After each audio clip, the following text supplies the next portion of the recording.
ملحمة قلعة دمدم من الملاحم البطولية ورائعة من روائع الأدب الكردي، حيث تجسد أحداثها بطولة الكرد وشجاعتهم. تحتل هذه الملحمة مكانة تاريخية وأدبية بارزة في التراث والأدب الكردي، حيث تتشابك الجوانب الخيالية مع الواقعية ككل السير الشعبية التي تناقلها الرواة مشافهة ثم وثقت في الكتب بعد ذلك. وقعت أحداثها في أواخر القرن السادس عشر وأوائل القرن السابع عشر في عهد الشاه عباس الأول. تقول الحكاية: في إحدى غابات أورميا كان يعيش أسد شرس يفتك بكل من يقترب من هذه الغابة، حتى دب الذعر بين الناس فامتنعوا عن إرسال مواشيهم إلى المراعي، وأصبحوا يذهبون إلى حقولهم وبساتينهم على شكل جماعات خشية أن يفتك بهم الأسد الشرس. حاولوا بشتى الوسائل والطرق القضاء على الأسد، لكن دون جدوى، حتى وصلت الأخبار إلى الشاه عباس من أن الناس قد ضاقوا ذرعا بهذا الوحش المفترس ولا بد من القضاء عليه. فأعلن الشاه أن من يقتل الأسد سوف يكافئه ويزوجه ابنته الجميلة.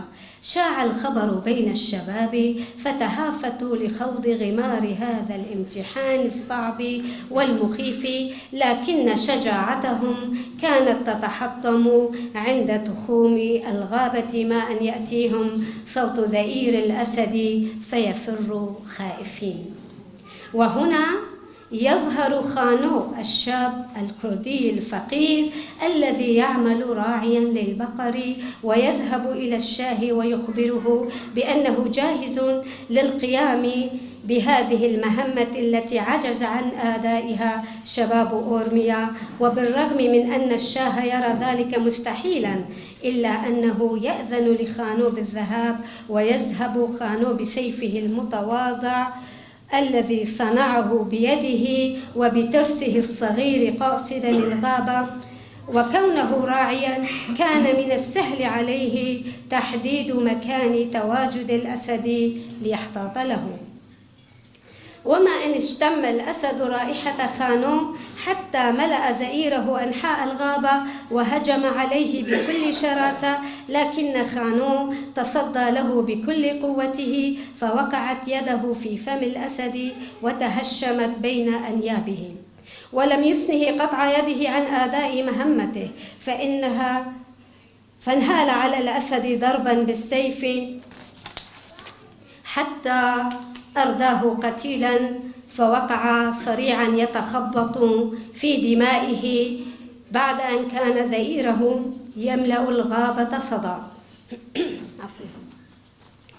وينتشر الخبر بسرعة البرق في كل القرى والمدن، وسمات الدهشة ترتسم على وجوه كل من سمع بالخبر.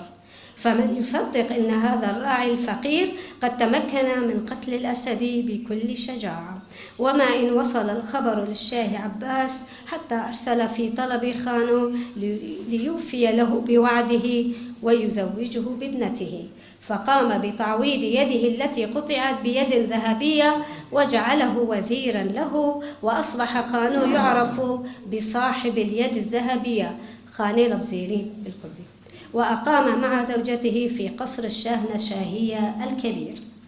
وفي أحد الأيام يخرج خانو ذو اليد الذهبية مع الشاه في نزهة إلى المراعي للتمتع بجمال الطبيعة الساحر الذي اشتهرت به بلاد الكرد. وبينما هم جالسون في بقعة خضراء جميلة، يبدي الشاه عباس رغبته في الاسترخاء قليلا، ويأتي الراعي الذي انتهى من حلب أغنامه ويضع إناء الحليب ويجلس بالقرب من الشاه ليعزف له ألحانا شجية حتى يغرق الشاه في نوم عميق. فيضع الراعي الناي فوق إناء الحليب ويركض وراء أغنامه. أما خانو فقد كان جالسا يتأمل وجه الشاه الغارق في نومه حين رأى ذبابة تخرج من أنفه ثم تطير لتدخل من طرف الناي الموضوع على إناء الحليب وتخرج من الطرف الآخر لتختفي بعد ذلك في كومة من الأحجار. وما هي إلا لحظات قليلة حتى استيقظ الشاه من نومه ونظر بعينين كسولتين إلى خانو وقال له: لقد رأيت حلما غريبا. خانو: وماذا رأيت؟ الشاه: لقد رأيت نفسي أمشي على جسر خشبي وضع فوق بحر من الحليب، ثم دخلت بعد ذلك كهفا لأرى أمامي كنزا ثمينا مليئا بالذهب، ثم أيقظتني ذبابة لعينة قبل أن ألمس الكنز. فبماذا تفسر هذا الحلم؟ صعق خانو لسماع هذا الحلم العجيب، لكنه أخفى دهشته عن الشاه وقال له: سيدي، إنه مجرد حلم ليس أكثر، فلا تشغل بالك به. إلا أن خانو كان يدرك في قرارة نفسه إن لحلم الشاه معنى لا يفصله عن الواقع شيء، وذلك بعد أن رأى ما رأى من أمر تلك الذبابة. وبعد مرور بضعة أيام على تلك النزهة يذهب خانو إلى نفس ذلك المكان الذي كانوا جالسين فيه، وأخذ يبحث بين كومة تلك الأحجار التي اختفت بينها الذبابة ليقع ناظره على كنز مليء بالمال والذهب، فخبأ الكنز ولم يخبر به أحدا، لكنه أضمر في نفسه أمرا عظيما لا تلبث الأيام أن تكشفه. ففي أحد الأيام جاء خانو ذو اليد الذهبية إلى الشاه عباس وقال له: سيدي، أريد أن يكون لي بيتا مستقلا يضمني مع عائلتي، فاسمح لي بذلك. وسأله الشاه إن كان يريد منه شيئا معينا أو مساعدة، فأخبره خانو أنه يريد قطعة من الأرض بمساحة جلد ثور.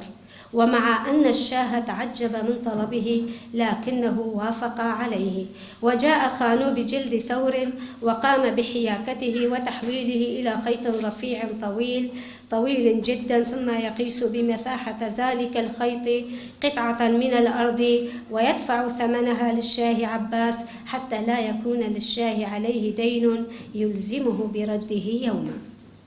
بعد شراء الأرض أخبر خانو أمه أنه يريد بناء قلعة كبيرة مقابل قصر الشاه عباس، وسوف يسميها قلعة دمدم. لكن الأم اعترضت على قراره قائلة: إياك أن تفعل ذلك يا ولدي، فالشاه عباس قوي ولن يقبل أن يشاركه أحد في سلطانه. لكن خانو كان قوي العزيمة وبدأ ببناء قلعته المنيعة، وجند لذلك الكثير من البنائين، وما أن انتهى من بناء القلعة حتى أعلن تمرده على الشاه عباس مطالبا بالحرية والاستقلال للكرد.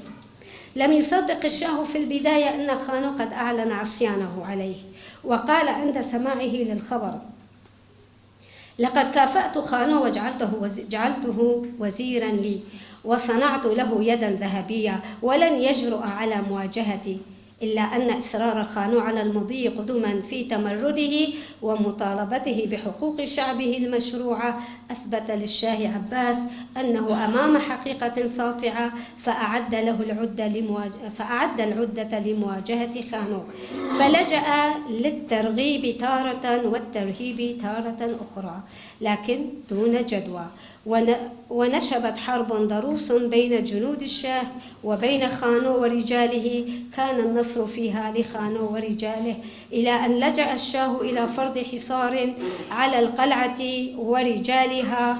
وفي يوم من الأيام أراد الشاه أن ينظر ما فعل الحصار بخانو ورجال القلعة، فأرسل رسولا إليهم رسولا إليهم، فأمر خانو رجاله بحلب كلبة كانت قد ولدت حديثا، وصنعوا من حليبها جبنا، ووضعوا مع الجبن ما تبقى لديهم من عسل، حتى يوهم الشاه بأنهم ما زالوا بخير. لكن الأمور لم تكن بخير أبدا، فقد أرهق الجوع كاهل الناس ونفقت الحيوانات، لكن وحدها الإرادة ظلت متوهجة، إلى أن استعان الشاه بوزيره خانو الخائن الذي كان يدعى محمودين مرو نماي باللغة الكردية، والذي دل الشاه على منبع ماء القلعة السري، فقام بقطع الماء عن القلعة.